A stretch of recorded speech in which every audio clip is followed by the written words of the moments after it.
విదేశాల్లో చదవాలనుకుంటున్నారా? అయితే విదేశ్ కన్సల్ట్ ని సంప్రదించండి. జగన్తోనే నా ప్రయాణం మేడా రఘునాథ్ రెడ్డి స్పష్టీకరణ. రాజ్యసభ మెంబర్, ఎందుకంటే నేను ఇద్దరు రాజ్యసభ మెంబర్లు రాజీనామా చేశారు. మోపిదేవి వెంకటరమణ, బీదా మస్తాన్రావు.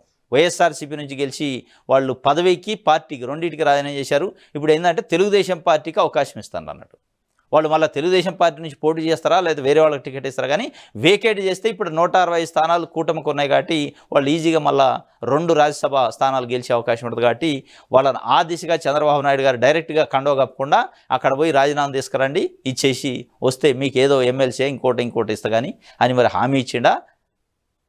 ఆ హామీ మేరకే రాజీనామా చేసిన. మొత్తానికి తెలుగుదేశం పార్టీలో జాయిన్ కావడానికి ఆల్రెడీ మోపిదేవి వెంకటరావు ప్రకటన కూడా చేసిండు. బీదా మస్తాన్రావు ఆలోచించి చెప్తాను. ఆ 2 స్థానాలు తెలుగుదేశం పార్టీ కూటమి గెలిచే అవకాశం ఉంది. అంటే ఒక విధంగా 11 స్థానాలు రాజ్యసభ సభ్యులు ఉన్నాయి వైఎస్ఆర్సీపీకి.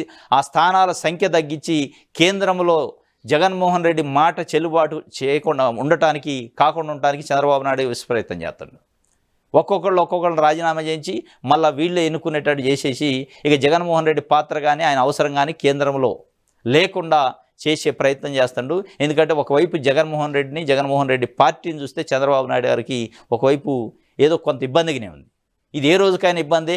మళ్ళీ ఎలక్షన్ కల్లా పుంజుకునే అవకాశం ఉంటుంది. మళ్ళీ ఎలక్షన్ కంటే జనాదరణ ఉంది, ఎందుకంటే 40% ఓట్లు ఉన్నాయి.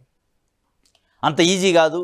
ప్లస్ కేంద్రంతో సిబిఐ, ఈడీ వాటిని పెట్టి ఒత్తిడి చేయాలి, ఇబ్బంది పెట్టాలి పార్టీని అని ఒక లైన్ తీసుకుండా ఆ లైన్ తీసుకోవాలంటే ఇక్కడ ఎంపీల సంఖ్య ఉండదు. ఇక్కడ రాజ్యసభ ఎంపీలు ఏం చేతిలో ఒక 11 మంది ఉంటే వాళ్ళు వినరు, కేంద్రంలో ఈ జగన్మోహన్ రెడ్డి జోలికి రారు.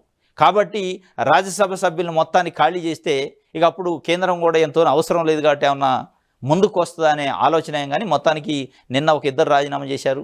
ఇక భవిష్యత్తులో కూడా కొంతమంది చేసే అవకాశం ఉందనేది ప్రచారం జరిగింది. దాంట్లో మేడా రఘునాథ్ రెడ్డి అయితే జగన్తోనే నా ప్రయాణం అంటుండు.